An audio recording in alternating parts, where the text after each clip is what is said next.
Jachi Kwesen won the 2020 parliamentary election in the Asin North constituency to represent the people there.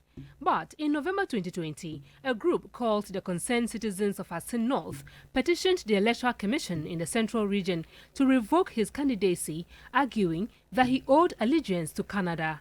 The Supreme Court later ruled that Jachi Kwesen should stop holding himself as an MP and subsequently directed Parliament to expunge his name from its records, declaring his election as null and void.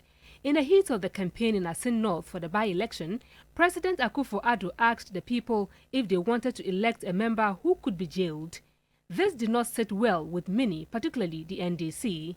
A law professor and a fellow at the Center for Democratic Governance, Professor Kweku Asare, has this to say. That notion that at the time of filing your nomination, you should be a single citizen is wrong as a matter of law. I mean, anybody at all can go and read the PNDC law. And when you read the PNDC law, it is crystal clear that Jachi Kwesen qualified to run for MP.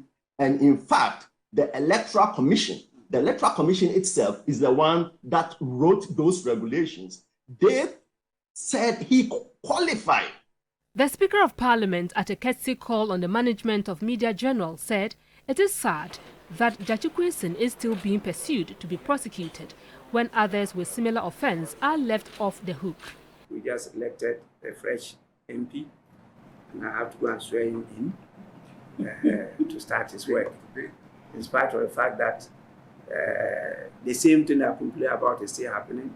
They are chasing after him and trying to prosecute him, even though we know that even in that respect that they are talking about, there are many more of us who have the same thing, but they are not being prosecuted. That is the country we are in, and we need to bring this out. Once you have selective justice, you never have peace. Once you have justice, there will definitely be peace, where everybody matters. And therefore, you work together. While you say, I don't matter, then you too, you don't matter. And then that's a conflict situation. And so we need to look at this together. And I believe that after we sworn in the member, we still get our hung parliament 137. 137. He says the hung parliament is the doing of God to change a lot of things in the country. Nobody decided on that apart from the Almighty God.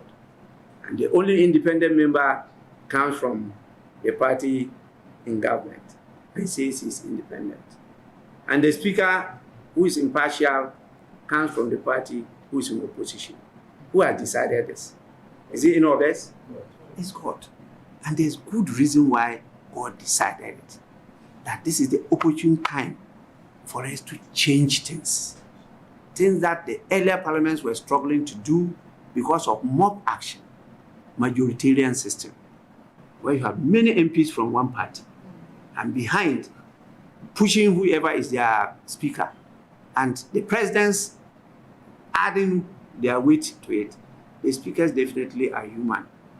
They could not stand up to the pressure.